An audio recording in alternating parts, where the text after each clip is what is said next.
A Ferrovia Transnordestina é um investimento do grupo CSN por meio de sua controlada, a Transnordestina Logística S.A. A Odebrecht foi convidada pela CSN para implantar o eixo que corta os estados do Piauí e Pernambuco, trecho de aproximadamente 1.200 quilômetros, 75% dos quais no sertão. O porte e a complexidade desse empreendimento são diretamente proporcionais aos desafios e problemas enfrentados. As soluções são encontradas por todas as equipes envolvidas no projeto, nas mais variadas disciplinas. A Ferrovia Transnordestina é uma das principais obras do Plano de Aceleração do Crescimento do Governo Federal. Ao todo, serão 1.728 quilômetros de extensão ligando Eliseu Martins, no Piauí, ao Porto de Suape, em Pernambuco, e ao Porto de Pecém, no Ceará. Quando estiver em funcionamento, vai potencializar o transporte de cargas no Nordeste, contribuindo com o desenvolvimento regional. Pelos trilhos da Transnordestina será escoada a produção da agroindústria, da mineração e de outros setores da economia. O canteiro central da obra foi instalado em Salgueiro porque o município fica equidistante aos portos de Suape, de Pecém e a Eliseu Martins. Com essa posição estratégica, a obra atua em 3 frentes de serviços simultâneas. Para transformar esse grande projeto em realidade, a construção da ferrovia foi dividida em 2 etapas. Primeiro, os trabalhos concentram-se na infraestrutura, que proporciona as condições necessárias para a montagem da superestrutura ferroviária. Os trabalhos de infraestrutura começam quando os estudos de impacto estão avaliados e as licenças ambientais liberadas. Além disso, as desapropriações realizadas e as interferências resolvidas. Esse cenário possibilita o início da marcação topográfica para delimitar a faixa de domínio da ferrovia. Os trabalhos de supressão vegetal são acompanhados pela equipe de meio ambiente e sustentabilidade do projeto, que buscam reduzir ao máximo os impactos ao bioma da região. O movimento de equipamentos como tratores, escavadeiras e caminhões basculantes anunciam as atividades da maior operação de terraplenagem do Brasil. O processo de terraplenagem ocorre em 4 etapas. São elas: corte em solo, corte em rocha, aterro e camada de sublastro. Ao mesmo tempo, são construídas as obras de arte correntes como galerias, bueiros, passagens inferiores e passagens de nível, e as obras de arte especial, a exemplo das pontes e viadutos. Um túnel falso com 1.200 metros de extensão cortará a BR-232 na área urbana de Arco Verde, em Pernambuco. A eficiência dos trabalhos de infraestrutura é reforçada com o sistema Íris, responsável por monitorar a disponibilidade mecânica e total da frota que está em operação no campo. A cada minuto, esse mecanismo emite boletins de produtividade que são enviados aos gerentes dos lotes. A execução da superestrutura ferroviária é a segunda fase do processo construtivo da Transnordestina. Para dar suporte a essa etapa, foi construído em Salgueiro o canteiro industrial. A área conta com estaleiro de solda, fábrica de dormentes e central de britagem.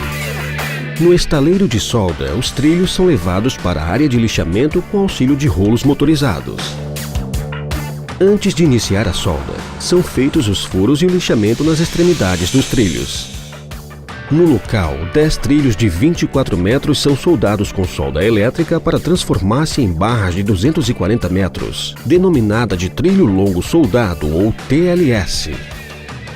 O acabamento do trilho começa com a solda ainda quente, quando a rebarbagem é removida.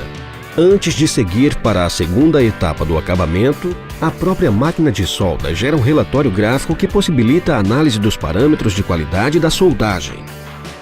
O esmerilhamento remove os excessos resultantes da rebarbagem.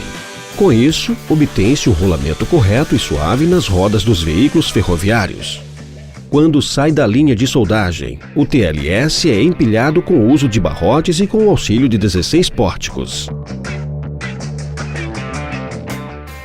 A fábrica de dormentes é considerada a maior do mundo e tem capacidade para produzir 4.800 dormentes de concreto por dia. A limpeza das formas metálicas é feita com palha de aço. Um pente foi unido à máquina para diminuir o esforço humano durante o processo. A aplicação do desmoldante é essencial para a desforma do dormente no final da fabricação. A colocação das ombreiras também foi aperfeiçoada com a criação dos bancos rolantes. A iniciativa promove ganhos ergonômicos e de produtividade. A separação entre as formas ocorre a partir de uma régua, quando a primeira e a última forma são travadas para evitar o deslocamento do conjunto. As réguas são intercaladas com a passagem dos fios de proteção colocados em 5 camadas. O travamento das réguas impede possíveis movimentos verticais do conjunto. A proteção é feita em 2 etapas. A primeira etapa ocorre com a abertura dos cilindros da cabeceira de proteção ativa. A segunda etapa, chamada de correção, é realizada fio a fio com o auxílio de um macaco automático de proteção. Agora está tudo pronto para o início da concretagem dos dormentes.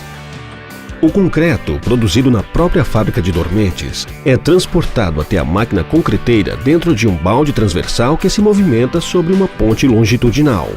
A máquina concreteira faz um movimento de vibração nas formas para adensar e expulsar o ar incorporado ao concreto.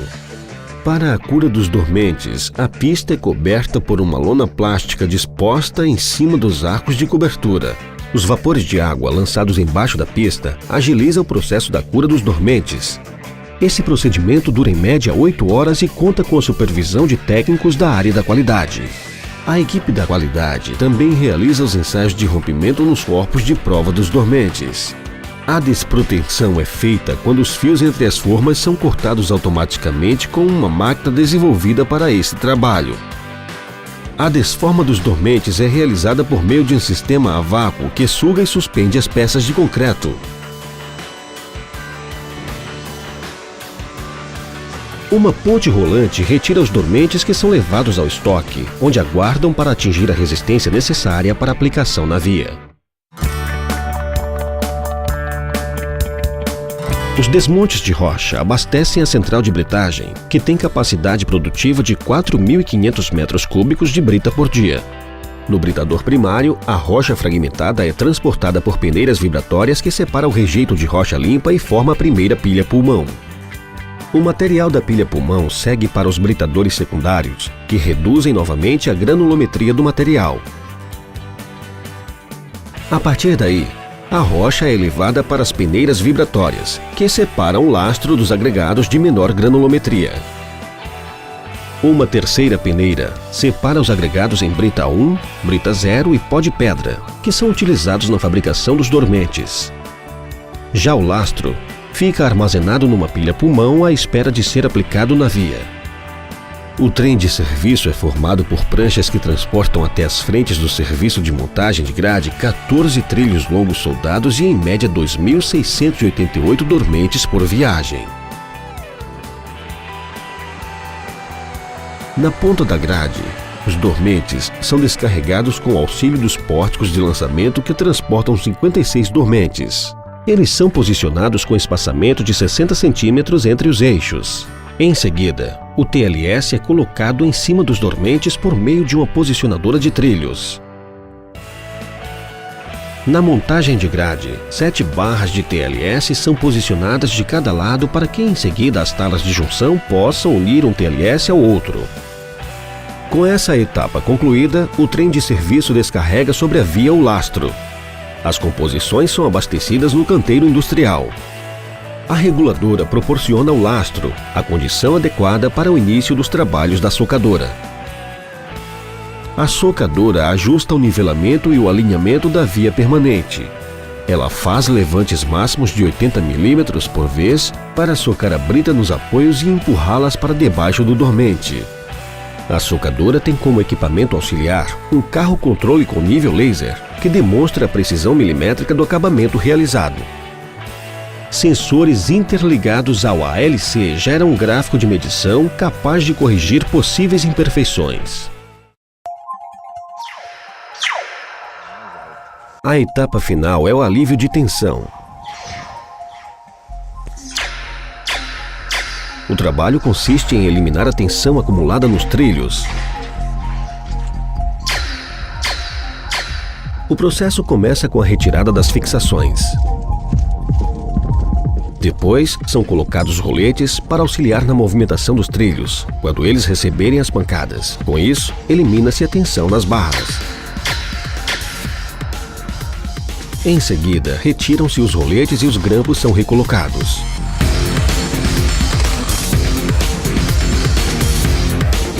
Os trilhos são soldados com solda aluminotérmica para que a linha torne-se contínua.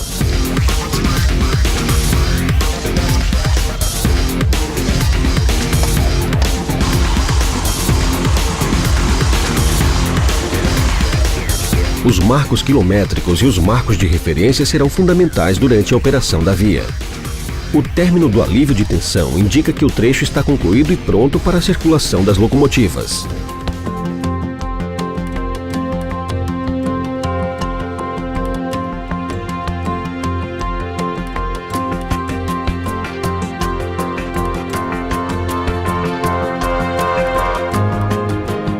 Ferrovia Transnordestina.